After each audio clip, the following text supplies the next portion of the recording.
रमज़ान में हमें इत्तेफाक हुआ इंजीनियर मोहम्मद अली मिर्ज़ा साहब की एकेडमी में मैं जाने इस पर का। बात नहीं करूंगा, आगे चल। आप बड़े दलेर आदमी है सर, बड़े दबंग आदमी है। नहीं, मैं कमजोर आदमी हूं। इंजीनियर मोहम्मद मैं अली कमजोर आदमी इंजीनियर मोहम्मद अली मैं मिर्ज़ा को आप कमजोर आदमी गुस्ताख कहते हैं ना। और मैं कमजोर आदमी हूं। नहीं बात करें यार, ये उम्मत में तो फर्क ही नहीं मैं डाले। सिर्फ ये कहूंगा, मैं उम्मत में तो फर्क ही नहीं डाले। मुझे वो एक्शन मुझे रात सोने नहीं देता है। अगर उनको बात कर, मुझे एक एक्शन रात सोने नहीं देता है हुजूर। मैं चाहता हूं इसके ऊपर आपका रिस्पांस आना चाहिए। नहीं उन्होंने यार, मैं उन्होंने नहीं कहा, हाफिज साद रिजवी साहब ने टांग पे हाथ मार के जानों पे हाथ रख के कहा था मैं तुम्हें चैलेंज करता हूं। और फिर मैंने कहा मेरी एकेडमी में आओ, तो क्यों नहीं आए? डर गए, दबक के बैठ गए। आगे चलते हैं, छोड़ें। वो नहीं है, उम्मत में तो फर्का डालने वाली बात है। बख्तम के आगे गुफ्तम नहीं हो सकता, आप मेहरबानी करें। मौलाना तारिक जमील साहब को आप कहते हैं धीमे मिजाज के मसलियत पसंद आलिम है। मैंने तो नहीं कहा अभी तक।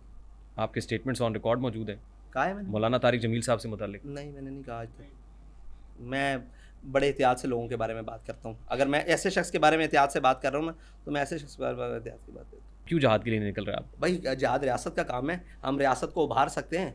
रियासत हम जहाद करेंगे, आप पीटीवी पे ऐलान करवाएं, हम जहाद करेंगे। यहाँ पे रियासत पहले है, आप बाद में है।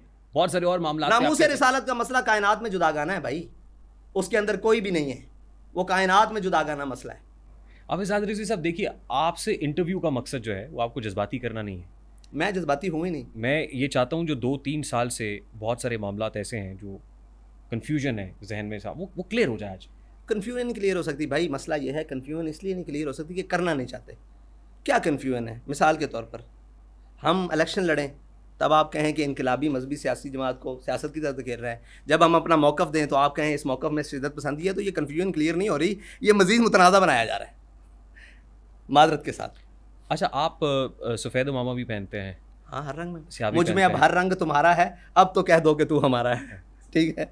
और आप एक ब्राउन कलर का जो है जी, वो जी। अपने पास रखते हैं ना, वो हाथ में पकड़ा जी, होता जी, है। जी। वो क्या, किस चीज़ को रिप्रेजेंट करता है? हमारे यहाँ एक सकाफ़ती रवायत है, और वैसे भी सुन्नत भी है कि ये मोढ़े पे धोती रखना। हमारे रखते हैं। चकवाल में, अटक में, तलगंग में, ये हमारी सकाफ़त का भी हिस्सा है कि वो परना रखते हैं मोढ़े के ऊपर। कल्चरल है ये? नहीं जी, ये कल्चरल है, ये कल्चरल सकाफती? भी है और हमारे दीन में भी है। मेरे आका पहले तो दीन में है, फिर कल्चरल भी है। अच्छा, वो रंग जो है ना, सुन्नी तहरीक शुरू हुई थी बेसिकली। सुन्नी तहरीक का जो कलर है वो भी यही था। तो बहुत से लोग सुन्नी तहरीक जो है ना उसको भी रिप्रेजेंट करते हैं।